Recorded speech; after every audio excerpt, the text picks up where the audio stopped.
अगर मैं आपसे कहूं कि अपनी औकात में रहो अमेरिका, अरे ये कोई और नहीं बल्कि आप भारत कहेगा। लेकिन सवाल ये उठता है कि आखिरकार क्या अमेरिका और भारत में अगर लड़ाई हो जाती है तो क्या भारत जीत पाएगा? लोग सोचते हैं कि यार भारत अभी 4 ट्रिलियन का है और अमेरिका 30 ट्रिलियन का है। हाँ, ये बात सही है कि अमेरिका काफी हद तक भारत पर भारी पड़ेगा, लेकिन ऐसा नहीं है कि भारत हार जाएगा। आप अभी जानोगे तो शॉक हो जाओगे कि भाई साहब भारत इतना मजबूत है कि अमेरिका को भी कह सके कि तू औकात में रह, कि तू अब ज्यादा बोल मत। लेकिन सवाल ये उठता है कि मोदी साहब अभी शांत क्यों बैठे हैं? क्योंकि मोदी साहब और भारत को लेकर ट्रंप उल्टी सीधी बातें हमेशा कहते आ रहा है और अभी कह भी रहा है, लेकिन तब भी मोदी कुछ जवाब क्यों नहीं दे रहे? जब अगर भारत इतना ही मजबूत है तो आज मैं आपको वो सारी चीजें बताऊंगा कि भारत की कमियां क्या हैं तो भारत की मजबूतियां क्या हैं। आप खुद बताओगे कि अरे यार, अगर ऐसा है तब तो भारत आराम से जीत सकता है, और अगर ऐसा नहीं है तब तो भारत नहीं जीत सकता। आप देखने की कोशिश करोगे तो हम किसी और से नहीं बल्कि डायरेक्ट अमेरिका से भारत का कंपैरिजन करेंगे। अरे हम ये नहीं कहेंगे कि उसके पास इतने तोप हैं, इसके पास इतने तोप हैं तो हम हार जाएंगे, वो जीत जाएगा। इन सब बेस पर जंग नहीं जीती जाती। जंग जीती जाती है आर्मी पर, स्ट्रेटजी पर, और आपका भौगोलिक इतिहास क्या है उस पर भी जीती जाती हैं। हम उन सब को भी और वो सब मापदंड भी लेकर चलेंगे कि आखिरकार तब कैसी परिस्थितियां और स्थितियां बनेंगी। देखने की कोशिश करोगे तो अभी अभी हाल फिलहाल जो अमेरिका है उसने वेनेजुएला पर कब्जा कर लिया है। और वेनेजुएला पर कब्जा इसलिए किया क्योंकि वेनेजुएला सन 2007 के अंदर जब उसने अपने देश के अंदर राष्ट्रीयकरण किया, जिसकी वजह से जो तेल कंपनियां थी, जहां विदेशी कंपनियां वेनेजुएला के अंदर आई थी, अमेरिकी कंपनियां, उनको दबे हाथ भागना पड़ा। और फिर राष्ट्रीयकरण का मतलब क्या? सारा चीज नेशनलाइज हो गया, सारी चीजें सरकार की हो गई और जनता को मतलब फायदा मिलने लगा, लेकिन बाहरी लोगों को नहीं मिल रहा था। और यही चीज खटक गई ट्रंप को, और तब से लेकर अभी तक वेनेजुएला और अमेरिका में दुश्मनी होना चालू हो गया, क्योंकि दुनिया का सबसे बड़ा तेल भंडार आपके वेनेजुएला के पास है। अब मैं आपको ये सारी कहानियां क्यों बता रहा हूं? अरे इसलिए बता रहा हूं क्योंकि अभी जब ये सारा कांड हुआ ना, तो उसके बाद अमेरिका डायरेक्ट भारत के ऊपर आ चुका है। भारत को कह रहा है कि हम और टैरिफ बढ़ाएंगे तुम्हारे ऊपर। हाँ, मोदी हमारे बेस्ट फ्रेंड है, लेकिन अभी हमसे थोड़ा नाराज चल रहे हैं उन्हें, लेकिन हमें खुश करना पड़ेगा। लेकिन अब भारत क्या कर सकता है वो भी हम आपको दिखा देंगे। लेकिन आगे देखने की कोशिश करोगे तो जो आपके मादरों हैं उनको कैसे गिराया गया था। सबसे पहले उनका ऊपर टैरिफ लगाया गया, सैंक्शंस लगाए गए, फिर उसके बाद इनका जो देश था उसको इंटरनेशनल पेमेंट से काट दिया गया। अब ये काटा कैसे जाता है? तो एक तो कोड आता है जिसको हम कहते हैं स्विफ्ट कोड। अब ये अगर स्विफ्ट कोड अगर आपके पास है आपकी बैंक का, तो आप इंटरनेशनल ट्रांजैक्शन कर सकते हो। और अगर आपके अंदर या आपके पास स्विफ्ट कोड नहीं है तो आप इंटरनेशनल ट्रांजैक्शन नहीं कर सकते। ऐसे ही जब रूस और यूक्रेन के बीच हुआ तो वहां स्विफ्ट कोड ही अमेरिका काट दिया, जिसकी वजह से डॉलर में आप ट्रांजैक्शन कर ही नहीं सकते। और डॉलर में अगर आप ट्रांजैक्शन नहीं कर सकते तो सिंपल सी बात है, फिर आप इंटरनेशनल पेमेंट भी नहीं कर सकते। और यही वेनेजुएला नहीं कर पा रहा था, और यही अभी रूस भी नहीं कर पा रहा है। लेकिन जब ऐसा धीरे धीरे हुआ, फिर उसके बाद डॉलर का ताकत दिखाने लगा अमेरिका, फिर धीरे धीरे वेनेजुएला टूट रहा था। लेकिन अमेरिका को भी पता था कि वेनेजुएला को तोड़ा ही नहीं जा सकता, क्योंकि वेनेजुएला के पास दुनिया का सबसे ज्यादा तेल है। अरे सऊदी अरब से भी ज्यादा तेल है, 3 लाख बिलियन बैरल तेल है। आप अगर सोचोगे कि कितना होता है 3 लाख बिलियन, अगर इसको आप डॉलर में कन्वर्ट कर दोगे तो 17 ट्रिलियन होता है भाई साहब। अरे 17 ट्रिलियन यानी कि भारत की जीडीपी भारत से भी 4 गुना ज्यादा, 4 गुना ज्यादा आप सोच सकते हो, वो भी डॉलर में। तो इस वजह से वेनेजुएला के पास दुनिया का सबसे ज्यादा तेल है। अब ये कैसे काउंट किया जाता है 17 ट्रिलियन? देखो, एक तो जो कंटेनर आता है जिसे हम बैरल कहते हैं, वो एक बैरल लगभग अभी इंटरनेशनल मार्केट पर 54, कभी 55 तो कभी $57 चलता है। तो अगर हम इसी के हिसाब से जोड़ लें तो 17 ट्रिलियन हो जाता है, इतना वेनेजुएला के पास है।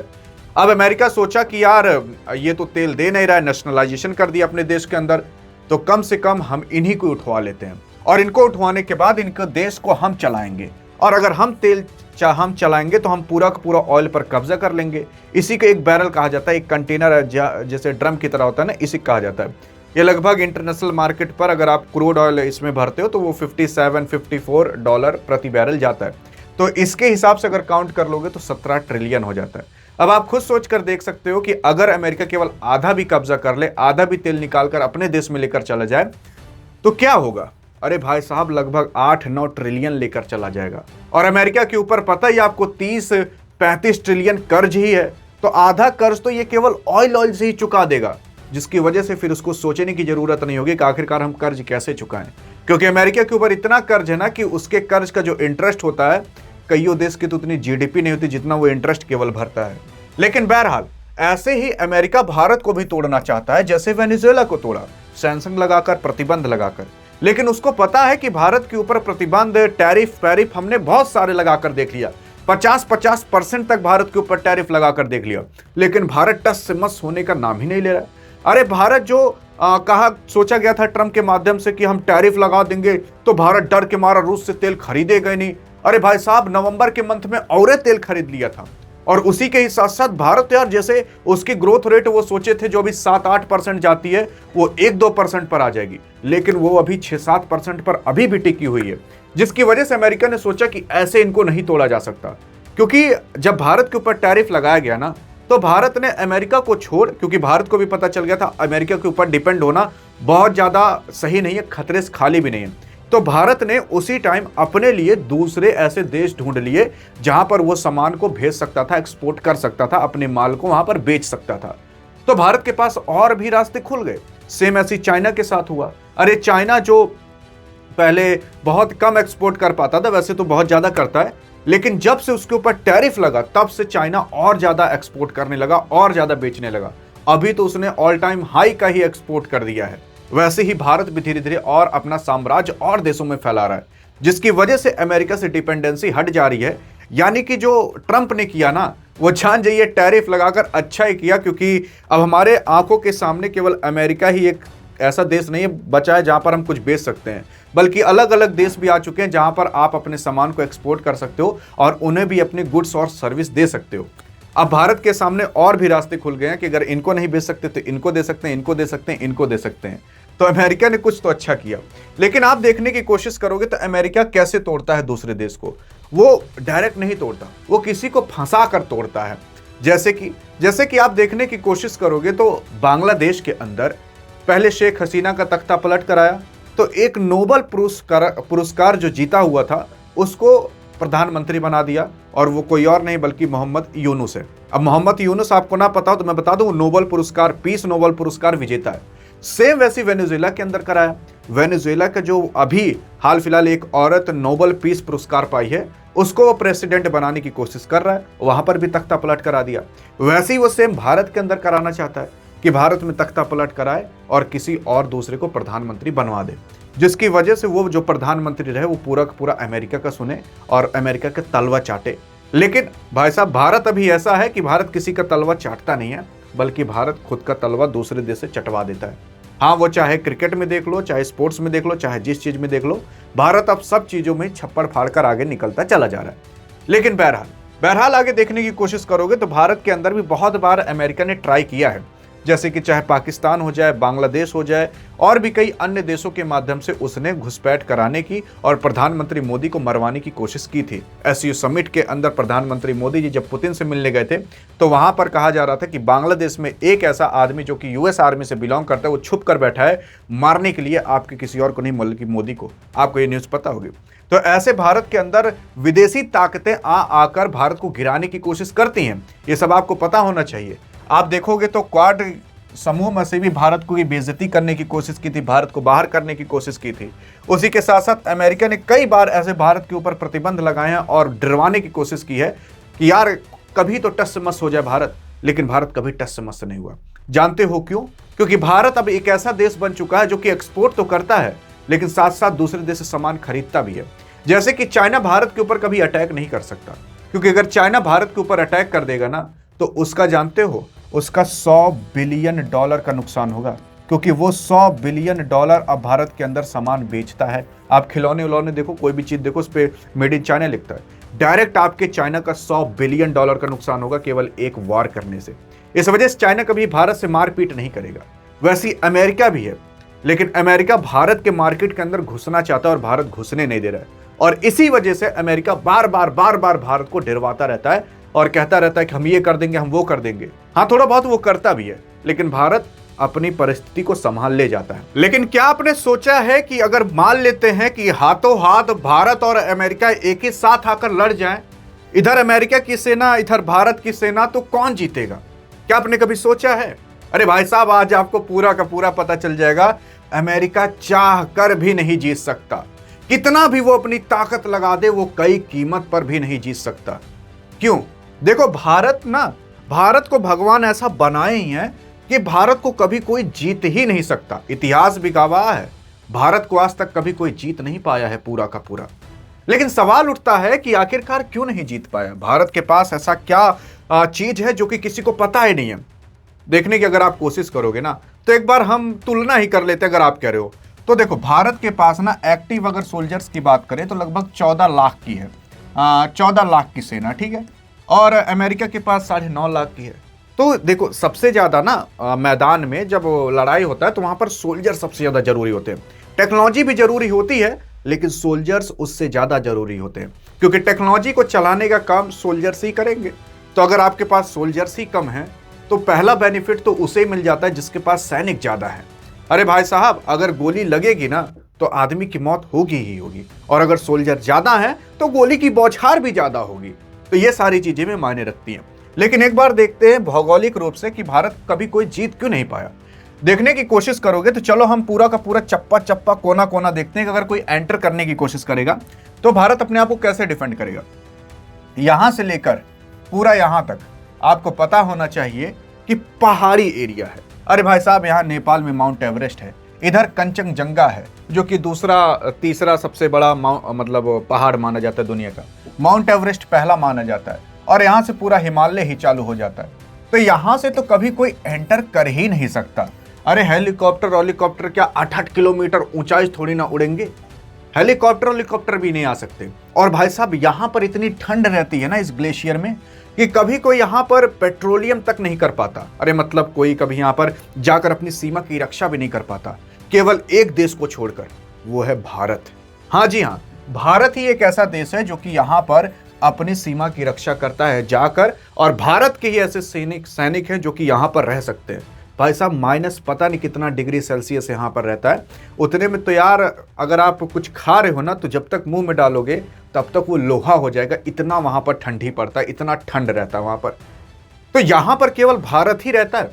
एक बार चाइना वाइना का आए थे, भाई साहब ठुठुर कर भाग गए थे, वो लोग रह ही नहीं पाए। तो इसका मतलब चाइना के सैनिक तो यहाँ पर आ ही नहीं सकते, उनके अंदर इतनी सहन शक्ति नहीं है कि कितना भी अच्छा कोट पैंट पहन ले, कि कितना भी वो ठंडी रोक रहे, लेकिन इतनी ठंडी यहाँ पर पड़ती कभी कोई आ ही नहीं सकता। यार यहाँ पर गाड़ी मोटर भी आते हैं ना, जाम पड़ जाते हैं, गाड़ी के अंदर जो पेट्रोल रहता है ना वो जाम हो जाता है, एकदम बर्फ हो जाता है, चल ही नहीं पाता। यहाँ केवल भारत के सैनिक रह पाते हैं। तो इधर से कभी कोई एंटर नहीं कर सकता। अब बात करें अगर हम इधर से, तो इधर देखिए, इधर पहाड़ी एरिया पूरा का पूरा, और पहाड़ी एरिया के साथ साथ बहुत बारिश भी होती है, थोड़ा जंगल टाइप का भी है। तो यहाँ पर इतना पहाड़ी एरिया है। अरे यार, आसाम मौसम में आप देखते होंगे कि बहुत पहाड़ी एरिया है, यहीं पर ही तो चाय पत्ती की लगभग खेती की जाती है। तो यहाँ पर पहाड़ी एरिया होने के कारण कभी भी यहाँ से कोई घुस ही नहीं सकता। हाँ, सैनिक आ सकते हैं चढ़ उड़ कर, लेकिन उनको भी एक्सपीरियंस चाहिए कि पहाड़ पर कैसे चढ़कर लड़ाई की जाती है। यहाँ पर भारत के सैनिक क्या झक मारने के लिए बैठे रहेंगे? भाई साहब, जिनको पूरा का पूरा वही एक्सपीरियंस ही है, वो तो आराम से वहां पर लड़ लेंगे। और यहाँ पर कोई टेक्नोलॉजी भी नहीं काम करेगी। जानते हो क्यों? क्योंकि यहाँ पर आपका टैंक, गोला बारूद चढ़ नहीं पाएगा। चढ़ाने के लिए आपको गाड़ी मोटर तो लगेगा ना। अरे कितना ही आप हवाई जहाज से आओगे, इधर से क्या भारत के जो एयरक्राफ्ट रहेंगे वो झक मारने के लिए रहेंगे? भारत का S-400 क्या केवल ऐसे बैठा रहेगा? तो देखिए, मिसाइलें भले आ सकती हैं, लेकिन सैनिक जब तक नहीं आएंगे तब तक लड़ाई कहाँ से हो पाएगी। और भारत के सैनिक तो आराम से यहाँ पर रह लेते हैं। फिर देखते हैं, फिर इधर तो आ जाता है बांग्लादेश। अब बांग्लादेश भारत का कुछ कर ही नहीं सकता, तो इधर छोड़ देते हैं। इधर अगर आप देखने की कोशिश करोगे तो प्लेट्यू है, और उसी के ही साथ साथ यहाँ पर घनी आबादी भी है। घनी आबादी के साथ साथ यहाँ पर पहाड़ भी हैं, और पहाड़ के साथ साथ वर्षा वन भी काफ़ी अच्छी खासी है। तो यहाँ से अगर किसी को अंदर आना है तो भाई साहब, पहली चीज तो इतना डिस्टेंस ट्रैवल कर आना पड़ेगा। फिर उसके बाद अगर आप यहाँ से मान लेते हैं एंटर कर भी लेते हो, तो आपके पास इतना इक्विपमेंट होना चाहिए कि आप पहाड़ पर चढ़ लो, और उतना पहाड़ पर चढ़ लो कि आपके जो मशीन गन लिए हो, जो हथियार लिए हो, आप थको भी ना। तो पता लगा आप उड़ उड़ाक तो आए कहीं से, हवाई जहाज से। फिर आप सोच रहे हो कि एंटर कर दें, तो आप एंटर नहीं कर सकते। आप सोच रहे हो कि हम केवल फाइटर जेट से आकर लड़ लेंगे, तो केवल वायु सेना से ही थोड़ी ना लड़ पाओगे। आपको थल सेना भी चाहिए, जल सेना भी चाहिए और वायु सेना चाहिए, तभी आप जीत पाओगे। तो इधर से भारत कोई नहीं डिफेंड कर सकता। वही सेम कंडीशन इधर की भी है।